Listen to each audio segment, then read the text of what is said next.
Resimen Azov bersembunyi seperti tikus untuk bisa menangkap momen penyerangan Rusia. Hal ini disebutkan dalam unggahan video di berbagai media sosial. Bahkan disebut pula bahwa Rusia melakukan serangan udara 38 kali dan 4 bom strategis selama 24 jam di Azovstal. Tak tinggal diam, Nazi Azov merangkak keluar dari lubang mereka secara sporadis untuk merekam rekaman propaganda. Mereka resimen Azov dengan keberanian penuh melakukan serangan skala penuh di hari ke-78 masa invasi Ukraina. Resimen Azov yang merupakan sayap kanan Ukraina ini terekam kamera saat melakukan serangan. Dalam video yang diunggah di akun Telegram Jumat 13 Mei 2022, nampak situasi di lokasi peperangan begitu gelap dan mencekam. Meski demikian, sejumlah pejuang Azov tak henti melayangkan tembakan. Dari udara, nampak api menyala bersamaan dengan suara tembakan lalu seketika redup. Bahkan di beberapa titik terdapat asap mengepul. Para pejuang Azov menyerang sembari bersembunyi di reruntuhan kendaraan militer yang hancur. Pada keterangan unggahan disebutkan pikiran yang tajam, tidak melihat tepi situasi, kekurangan amunisi, sejumlah besar yang terluka. Prajurit resimen Azov terus memukul musuh dari posisi yang sebelumnya mereka tangkap di wilayah pabrik Azovstal. Serangan pejuang Azovstal ini disebut berkali-kali lipat lebih besar dari sebelumnya.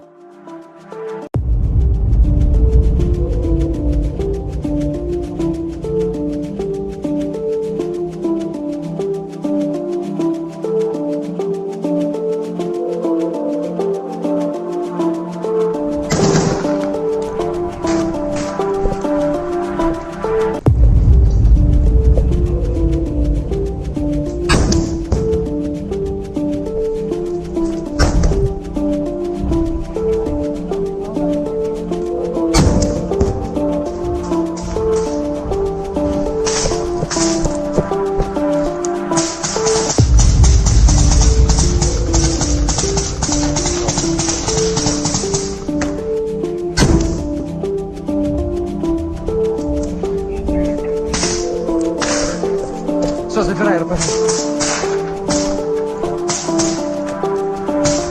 Все, выдвигаемся.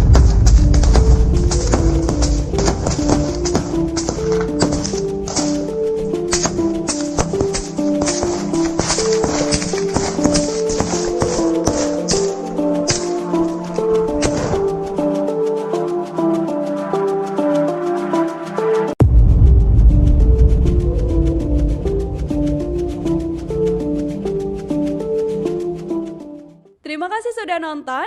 Jangan lupa like, subscribe, dan share ya.